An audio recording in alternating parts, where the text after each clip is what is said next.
পেশোয়ার জালমির প্রথম ম্যাচের পাওয়ার প্লের 6 ওভারে বল করানো হয় 3 জন পেসারকে। একজনের ইকোনমি 10.50, আরেকজনের 21।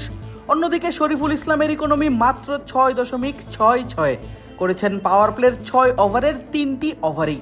বুঝাই যাচ্ছে নাহিদ রানা কিংবা তানজিদ তামিম একাদশে সুযোগ না পেলেও কেন শরীফুলকে রাখা হয়েছে একাদশে, কেন তার উপর ভরসা রাখছে বাবর আজমরা।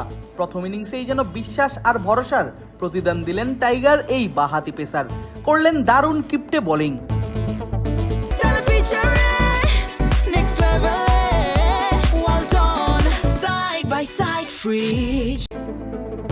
চলতি পিএসএল এ পেশোয়ার জালমির প্রথম ম্যাচেই অভিষেক ঘটে টাইগার পেসার শরীফুল ইসলামের।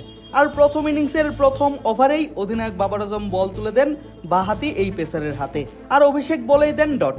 তারপরের বলেও রান নিতে ব্যর্থ হন ব্যাটার। তৃতীয় বলে দারুণ ফিল্ডিং এর কারণে পিন্ডিজের রানের খাতা থাকে শূন্য।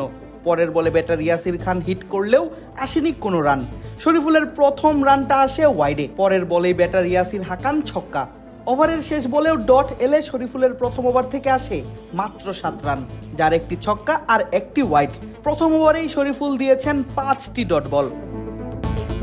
ইনিংসের তৃতীয় ওভারেই আবারও শরীফুলকে আনা হয় বোলিংয়ে, আর নিজের দ্বিতীয় ওভারের প্রথম বলে শরীফুল হজম করেন একটি সিঙ্গেল। পরের বলে আসে আবারও ডট।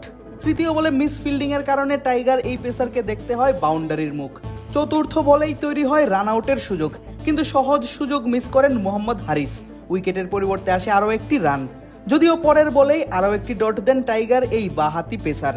শেষ বলে আবারও ফিল্ডিং মিস। 2 রান আসলে শরীফুলের দ্বিতীয় ওভার থেকে আসে 8 রান। 2 ওভারে তার খরচ 15।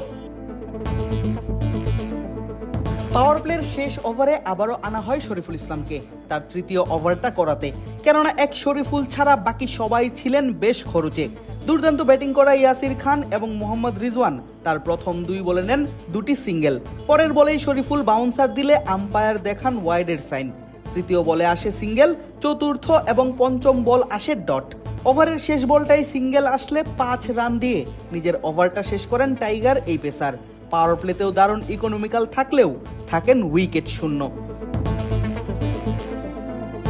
লম্বা বিরতির পর শরীফুল ইসলামকে শেষ ওভার করাতে আবারও বোলিংয়ে আনা হয় ইনিংসের 19তম ওভারে।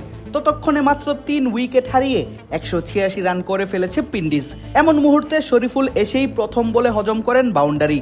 দ্বিতীয় বলেও সামনে এগিয়ে খেলতে গেলে ব্যাটার ব্যাটে বলে হয়নি ঠিকঠাক, তবে ঠিকই হয় নো বল। ফ্রি হিটে দেন টানা 2 ওয়াইড। পরের বলে বাবর আজমের হাতে ক্যাচ উঠলেও ফ্রি হিটের কারণে বেঁচে যান সেম বিলিংস। তৃতীয় বলে সিঙ্গেল আর চতুর্থ বলে ডাবল আসলে পঞ্চম বলে আসে ডট। নিজের শেষ বলে সিঙ্গেল দিয়ে 4 ওভার পূর্ণ করেন বাঁহাতি এই পেসার। 4 ওভারে দেন 31 রান। উইকেট শূন্য থেকেই শেষ হয় তার অভিষেক ম্যাচের বোলিং। শরীফুল 8-এর কম ইকোনমিতে বোলিং করলেও দলের বাকি সবাই ছিলেন বেশ খরচে। একমাত্র সুফিয়ান মুকিম দিয়েছেন শরীফুলের থেকে কম রান। আদেব আশরাফ, ক্রিক ফ্রেন্জি।